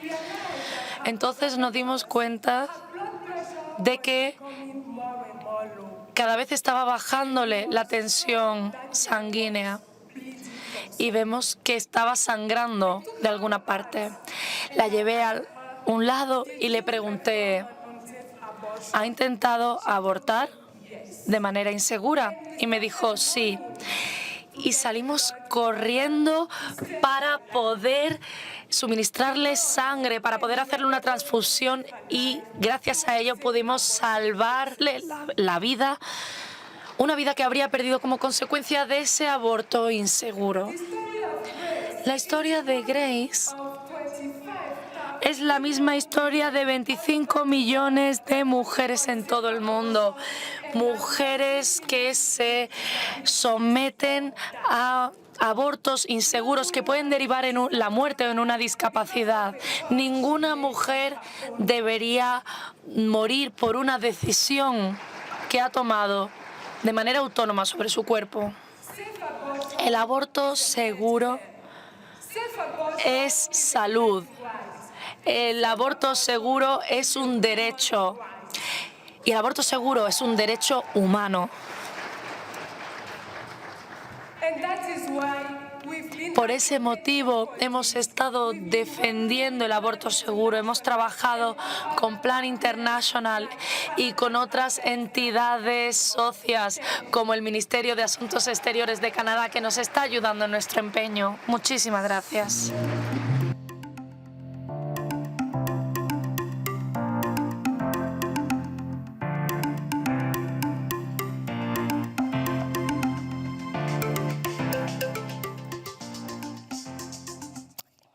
Isn't this inspiring? Inspirador, ¿verdad? Inspirador, ¿verdad? Inspirador, ¿verdad? Muchísimas gracias, señor ministro, por sus férreos compromisos en nombre del Gobierno de Canadá. To see Canada. Nos emociona ver que tenemos a un aliado de tal tamaño a nuestro lado. También ha sido un placer ver a Vivian, una joven inspiradora que viene de Benín, mi país natal, que está rompiendo barreras. Nos enorgullece ver que los jóvenes están rompiendo barreras, rompiendo moldes, desarrollando una labor activista y marcando la diferencia. Ahora vamos a pasar al siguiente y último segmento de nuestra sesión plenaria. Es una rápida charla.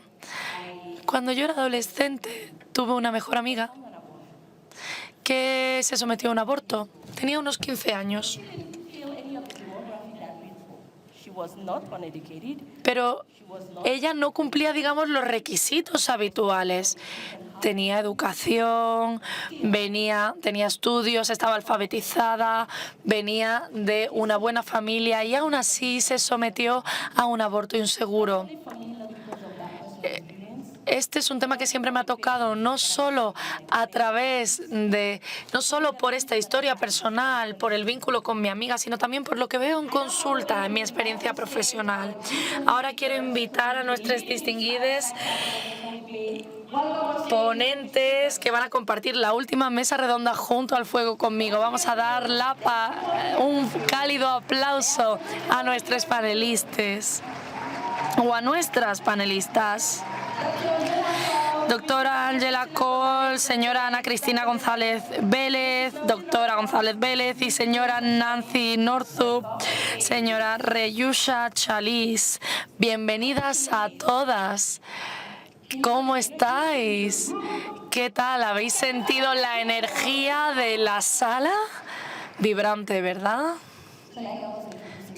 Bueno, como estaba diciendo, esta es una mesa redonda, una charla junto al fuego que me emociona muchísimo. Quiero dar la bienvenida a la doctora Angela Cole, directora de la Alianza Africana IPAS.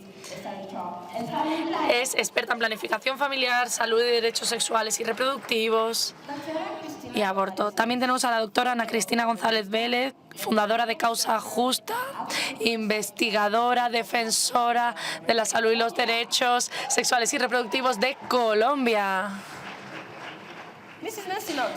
Señora Nancy Northup, presidenta y directora ejecutiva del Centro para los Derechos Reproductivos. Bajo su batuta, este centro está instando a que los gobiernos y distintos organismos entiendan la importancia de los derechos de las mujeres. Bienvenida. Por último, la señora Reyusha Chalice, que es jefa de proyectos en Beyond Beijing, más allá de Pekín, una organización de defensa de la igualdad de género.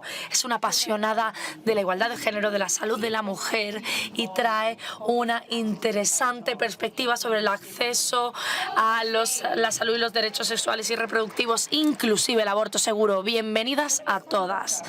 Bueno, vamos a empezar con esta mesa. Me gustaría que me contara un poco cuál es la labor que está haciendo en IPAS África. ¿Cuáles son los desafíos que usted y que su organización están haciendo frente a la hora de defender el derecho al acceso a un aborto seguro, a la SDSR?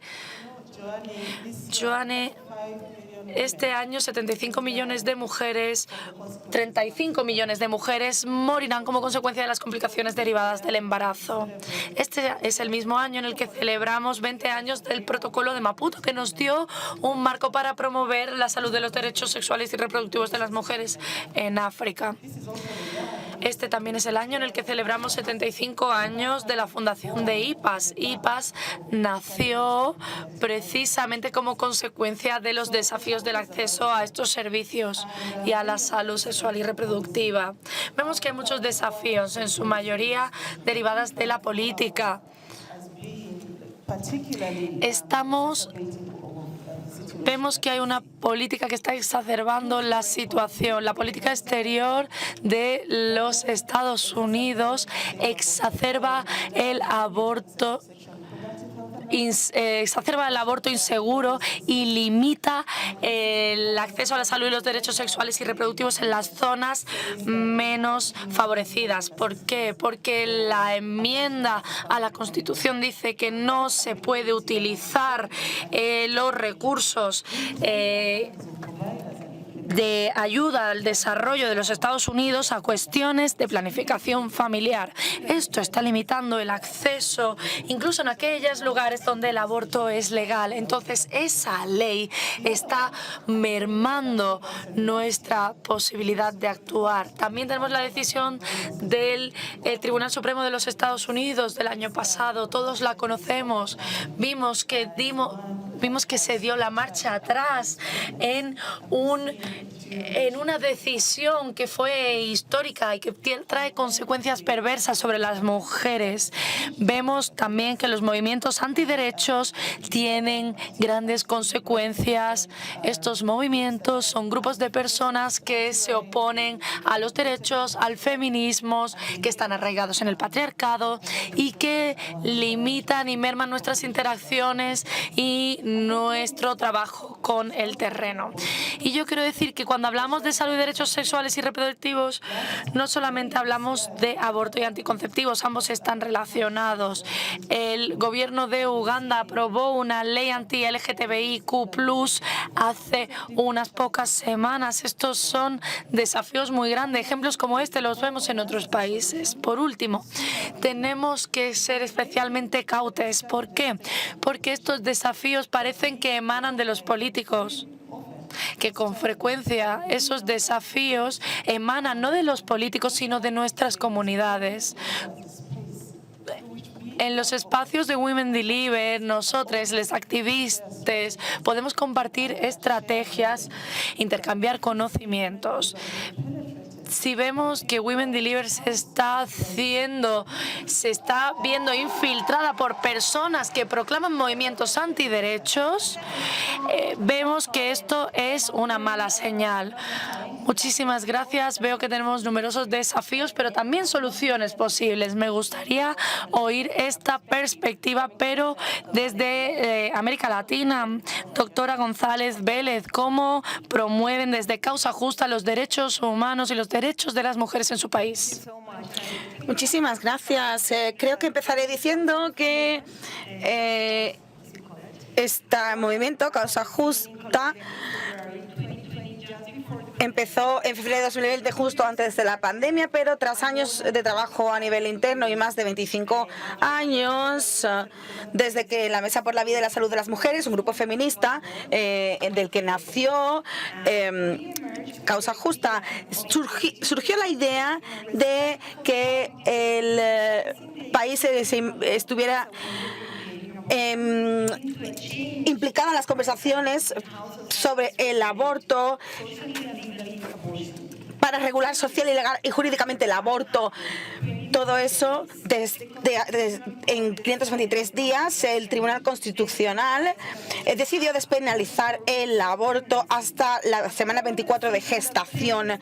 Según esta decisión, nos pone a la vanguardia en Latinoamérica y el Caribe con una de la normativa más protectora en materia de aborto en todo el mundo. Y de ahí puedo decir al menos estas cosas. En primer lugar, defiendan la causa, no importa si es un ideal o si hay una pequeña ventana de oportunidades. Transformen la causa en un movimiento con la participación de grupos diversos de mujeres, jóvenes, feministas, activistas de los derechos humanos, asociaciones de la medicina, entre otros, de todos los países y de todo el país, y no solo grupos provenientes de la capital. Sin duda, el movimiento Causa Justa surgió del nacionalismo feminista, feminismo nacional y de otras organizaciones que nos ayudaron a perpetuar nuestra credibilidad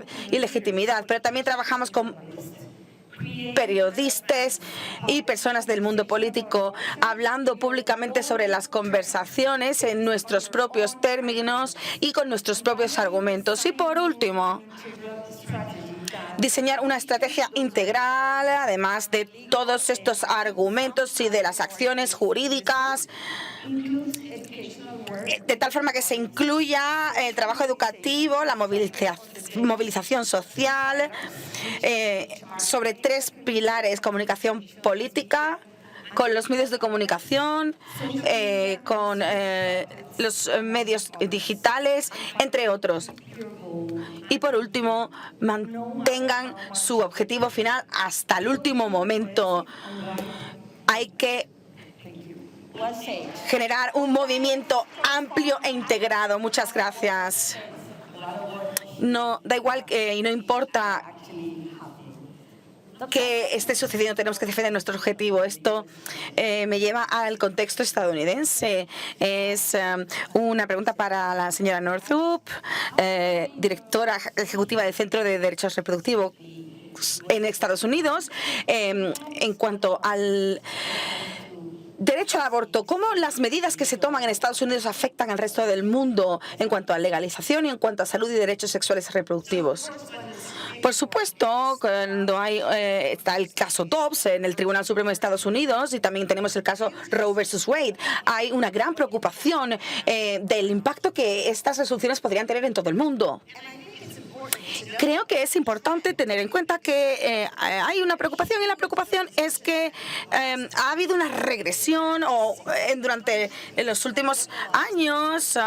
Hay muchos países que han derogado sus leyes sobre el aborto en los últimos años.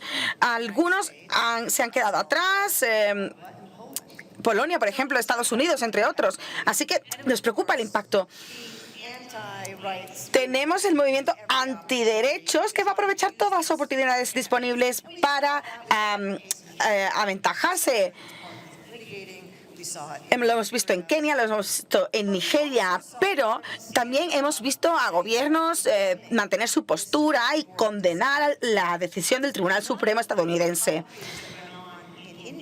Y algo que ha sucedido en India en un caso ante el Tribunal Supremo sobre el matrimonio homosexual, el gobierno y los procuradores del gobierno intentaron abordar el caso y dijeron, bueno, no podemos decir que esto sea un caso relacionado con los derechos humanos, tiene que ser abordado por otro tribunal. Y se dijo textualmente, no citen eso. Hemos ido incluso más allá del caso Dobbs. Y por suerte, lo hemos hecho así porque tenemos que enorgullecernos de que estamos muy por delante de los países occidentales. Esto es un ejemplo de países que dicen, bueno, esto no se aplica a nosotros y nosotros lo vamos a hacer a nuestra manera. También es importante recordar que en Estados Unidos también nos hemos opuesto a esto. La resolución del Tribunal Supremo no es una política del gobierno estadounidense, es una política de la administración Biden para apoyar los derechos a aborto a nivel federal y hacer presión en el Congreso. No es una política del gobierno de los estados que protegen el derecho al aborto y que han ido más allá del caso Dobbs y han dado incluso más protección. Y esta no es la posición del pueblo americano. En una encuesta se supo que 2/3 de los americanos y americanas apoyan el derecho al aborto. Así que cuando hablamos del caso Dobbs y hablamos del atraso que está experimentando Estados Unidos, es importante hablar con propiedad. Ha sido una decisión judicial. Algunos estados la están aplicando en detrimento de las mujeres, pero no es la política federal, no es la política del gobierno y no es la política del pueblo estadounidense. Se tenía que decir y se dijo. Creo que también hay apoyo progresista y movilización cuando trabajamos en ciertas partes de Estados Unidos y, como decimos, puede ser una decisión judicial, pero no una decisión de las personas que tienen sus propias posturas sobre este tema. Le cedo la palabra, señora Chalice, sobre su país, Nepal. En Nepal, el aborto seguro es ilegal. puede compartir con nosotras algunas estrategias de su país, mejores prácticas, incluso prácticas suyas propias como líder sobre cómo avanzar en este sentido, cómo ha hecho su trabajo. Esto no es una situación de Nepal. Esta era la situación hace 20 décadas. El aborto estaba penalizado y Nepal ha hecho una trayectoria destacable en cuanto a legalización del aborto. Además, el gobierno nepalí ha hecho un progreso muy importante a la hora de dar a las mujeres la autonomía sobre su capacidad reproductiva. Y se ha comprometido a garantizar que todas las mujeres y todas las niñas, en todas sus diversidades, tengan acceso a un aborto legal y seguro y a otros derechos de salud sexual y reproductiva. Esta fue una reforma legal que es un verdadero hito en el contexto de Nepal y que sucedió cuando en nuestro país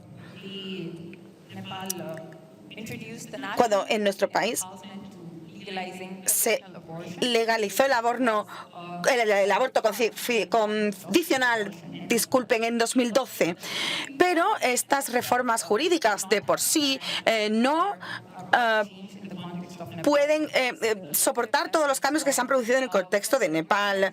Esto ha sido el fruto de organizaciones de mujeres y de movimientos liderados por mujeres, que gracias a esos movimientos hemos llegado a este punto. Este activismo ha desempeñado un papel fundamental a la hora de cambiar las políticas que impedían que las mujeres pudieran acceder al aborto o a otros servicios sexuales y reproductivos relacionados. Hay campañas que se han puesto en marcha, se han movilizado a agentes del cambio y se ha concienciado a la comunidad sobre la salud y los derechos sexuales y reproductivos de la mujer para que todas las personas tengan autonomía sobre sus propios cuerpos.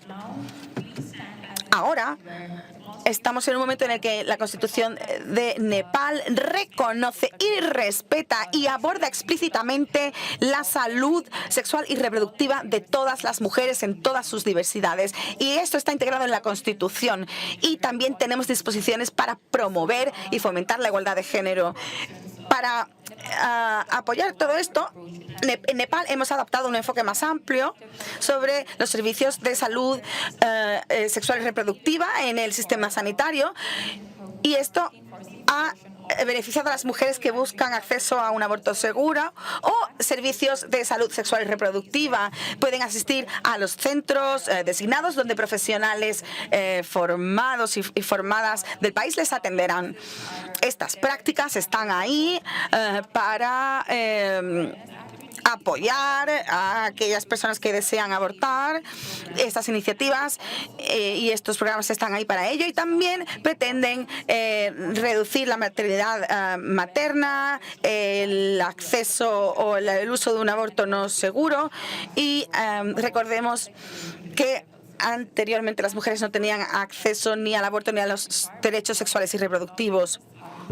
El gobierno también ha hecho algo muy importante, que es reconocer las barreras económicas que pueden afectar al acceso de la salud reproductiva, especialmente en términos de aborto seguro. También ha considerado integrar el aborto seguro en todos los centros sanitarios del país.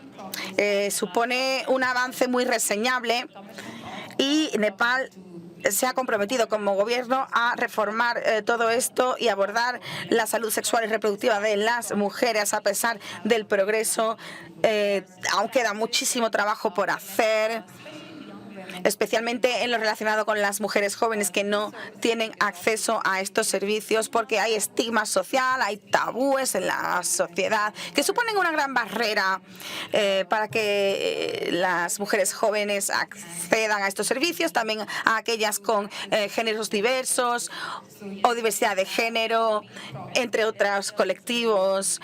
Tenemos todavía un trayecto muy largo que recorrer. Vamos a volver a ese punto. Me gustaría saber más sobre su perspectiva. Gracias por hablarnos sobre la reforma legal de Nepal. Es muy importante abordar todos estos temas, las barreras económicas, pero vamos a centrarnos en el estigma social. Esto me lleva a la señora Vélez, cómo podemos hacer frente al estigma social en torno al aborto. Imaginen que se despiertan y que el Estado ha prohibido tener hijos. Imagínense que ahora hay una ley que fuerza a las mujeres a tener hijos. De esto es de lo que estamos hablando precisamente. Tenemos que cambiar los mensajes. Tenemos que evitar la autocensura y perseguir un cambio de paradigma en cómo visualizamos el aborto, intentando eliminar, despenalizar el aborto en todos los códigos penales del mundo. Si no hay crimen, el estigma será menor. También tenemos que tener en cuenta los desafíos y las dificultades a la hora de implementar estas decisiones y leyes, incluyendo la prestación de servicios y su inclusión en el sistema sanitario, como se ha mencionado, y también la creación de condiciones propicias para el aborto seguro y también mecanismos de protección para las decisiones jurídicas, incluyendo amenazas como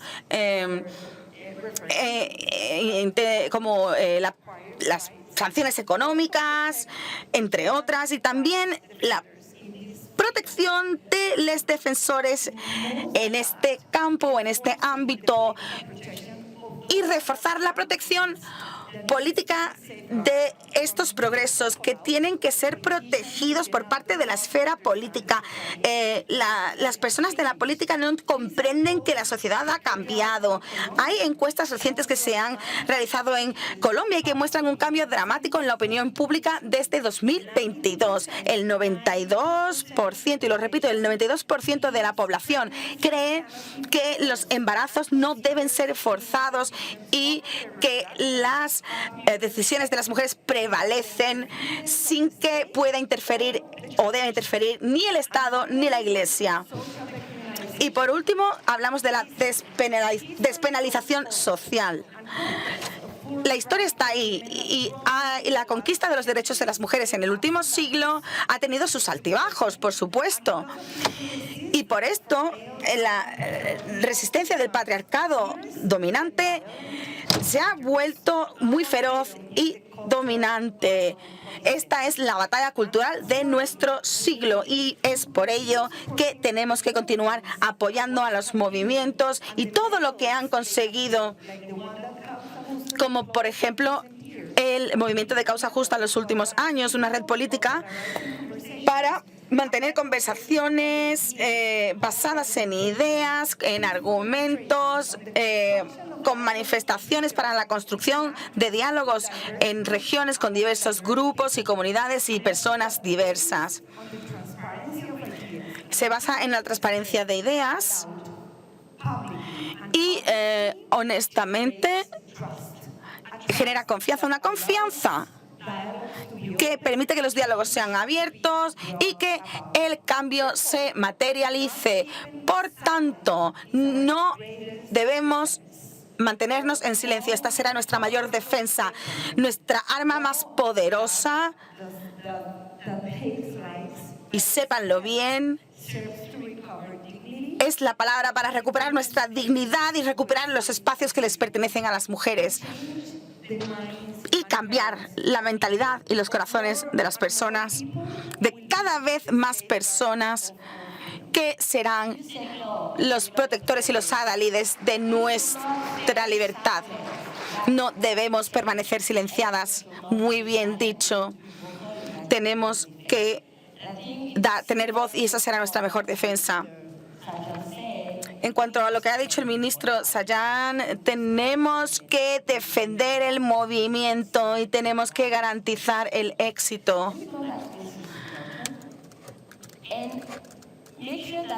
Tenemos que asegurarnos de que la audiencia aquí conoce su perspectiva. ¿Cómo podemos colaborar de mejor manera?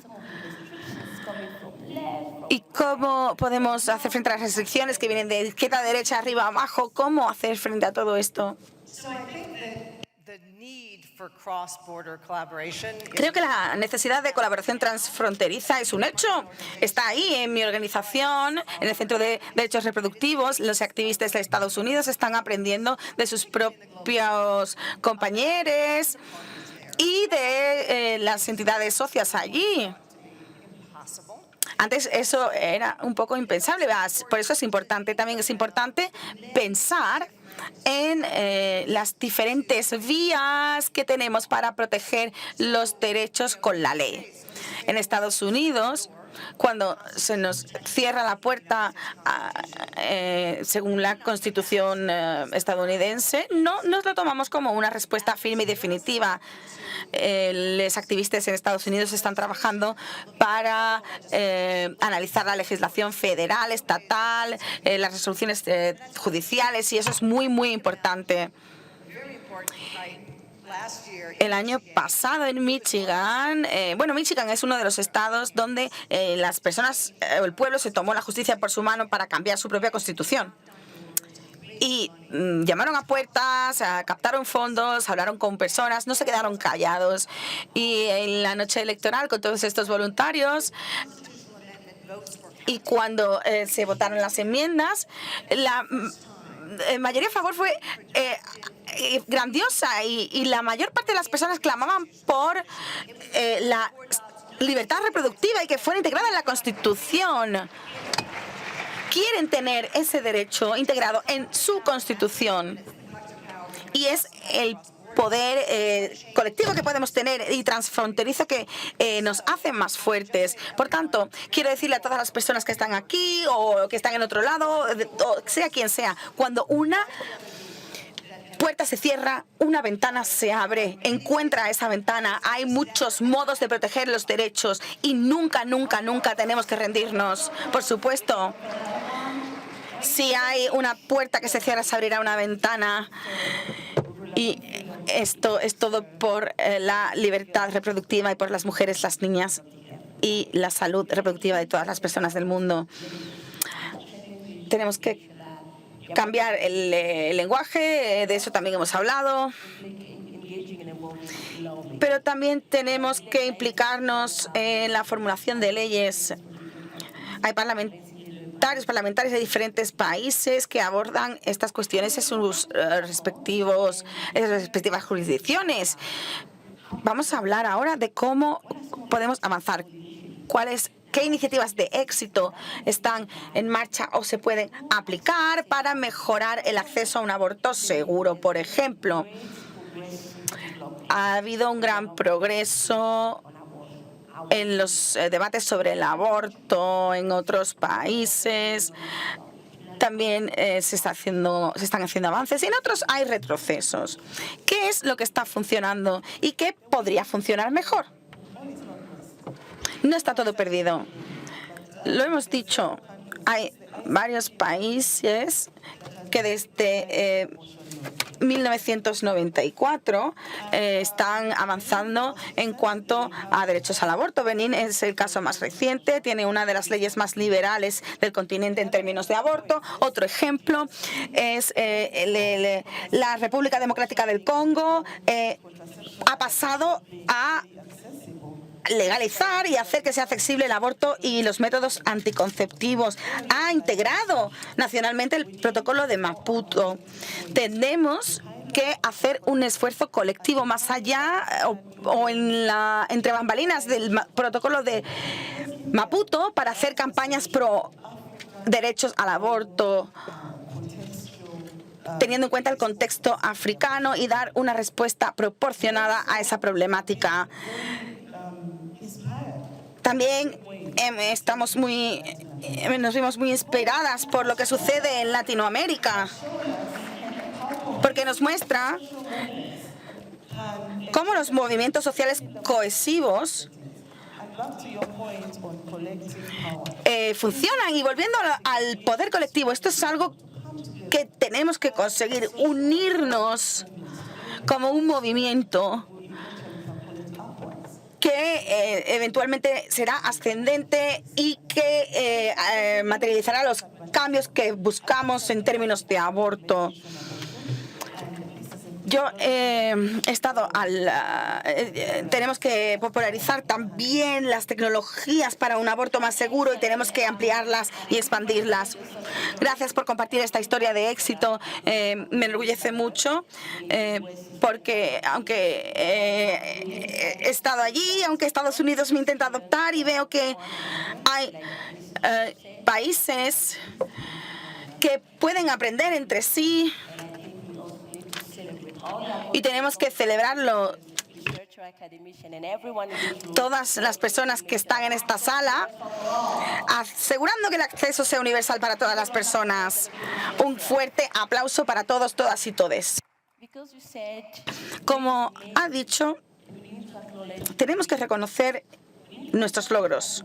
Tenemos que reconocer que el trabajo que estamos haciendo resulta en un cambio positivo. Vuelvo a usted, señora Chalice, rápidamente. ¿Cómo la interseccionalidad puede ser integrada en estos debates tan reseñables que estamos teniendo? ¿Cómo podemos integrar la interseccionalidad?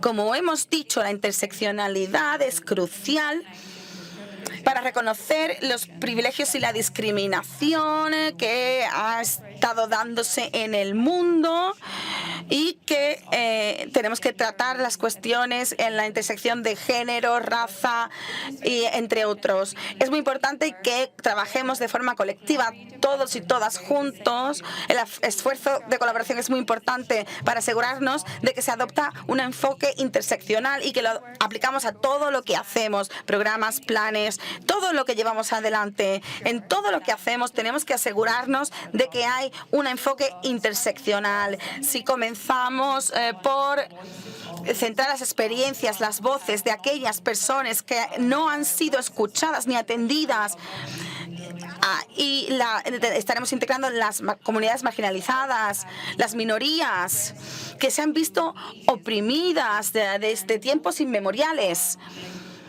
Y también las experiencias y las vivencias de estas personas. Conocerlas nos ayuda a identificar los asuntos que tenemos que abordar y cómo tenemos que enfocar la interseccionalidad. Así que tenemos que centrarnos en esas experiencias y abordar las barreras sistemáticas que existen en nuestras políticas e intervenciones. Es importante que identifiquemos un movimiento de colaboración donde la inclusión y la integralidad sea adoptada y que en todos los sistemas sanitarios y en todos los mecanismos de difusión de información.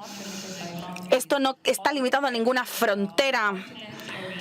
En todos los continentes y todo el mundo debe unirse, alzar la voz colectiva para que este enfoque interseccional para cada individuo esté ahí, para que cada persona sea escuchada y podamos avanzar en este sentido. Muchísimas gracias.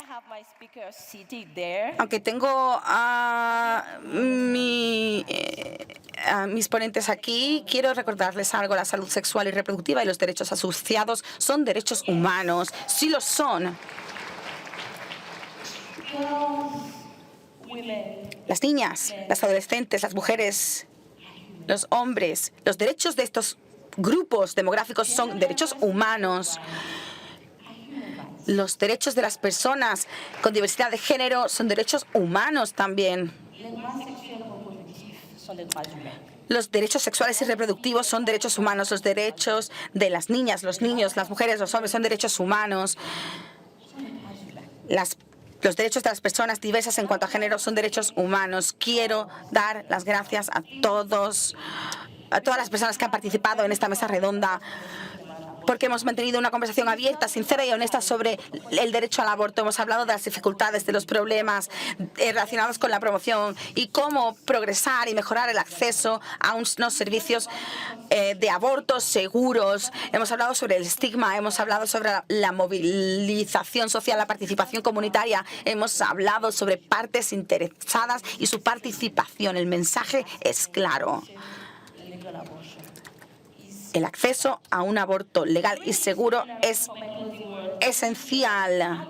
En esta plenaria hemos tenido la oportunidad de hablar de 3 pilares clave. En primer lugar, el acceso a la salud y a los derechos sexuales y reproductivos para todas las personas. En segundo lugar, autonomía corporal. Y en tercer lugar, derechos al aborto para todas las mujeres. He tenido el privilegio de dirigir esta sesión. Esta ha sido la sesión plenaria sobre autonomía corporal y salud y derechos sexuales y reproductivos. Muchísimas gracias. We can leave the stage. A round of applause for the speakers, please. Un aplauso para nuestras panelistas. No lo oigo. No es suficientemente fuerte. Más fuerte, por favor. Muchísimas gracias.